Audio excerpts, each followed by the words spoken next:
If you do not know how many calories your body needs, you are driving blind. GPS on, direction. Dashboard off, guessing. Most people are working hard. They're on treadmills. They're dieting. They're frustrated. Not because they're lazy, because they are guessing.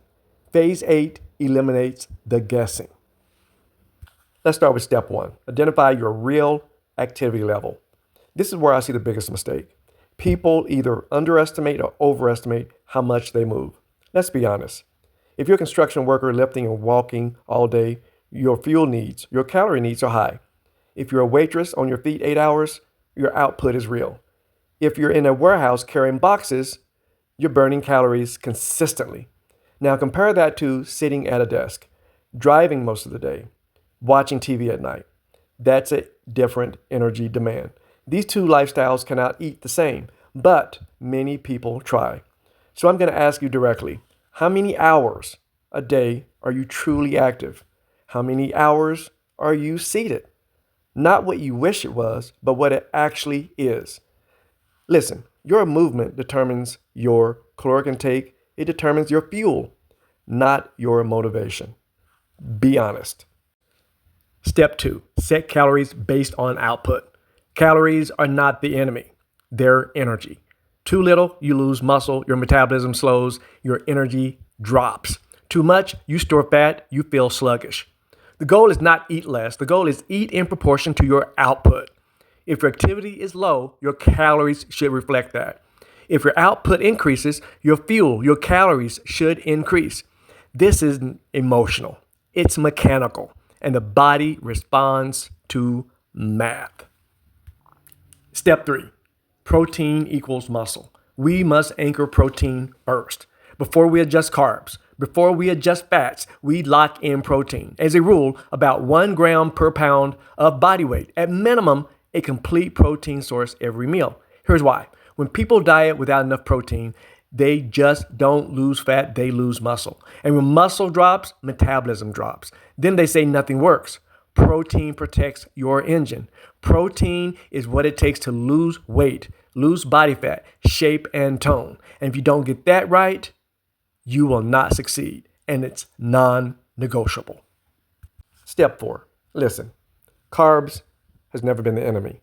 You should match your carbs to your activity. Carbohydrates are fuel, but fuel belongs to engines that are running.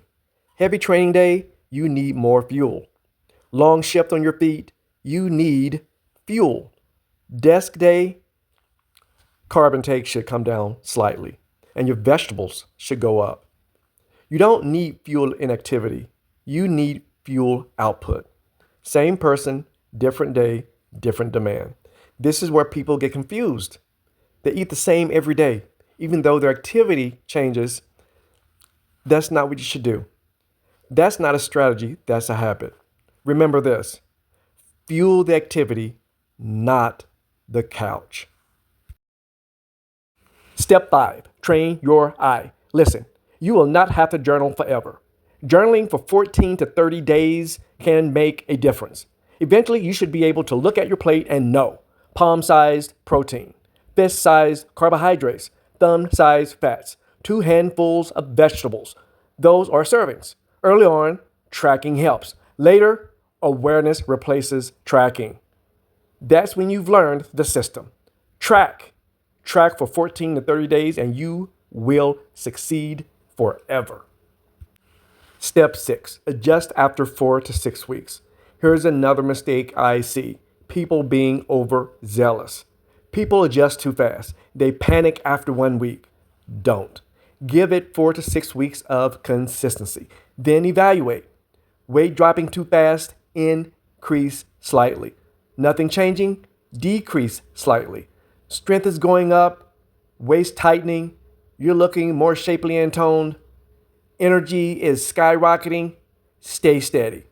Adjust with logic, not frustration. Last but not least, step 7, track and tweak the roadmap principle.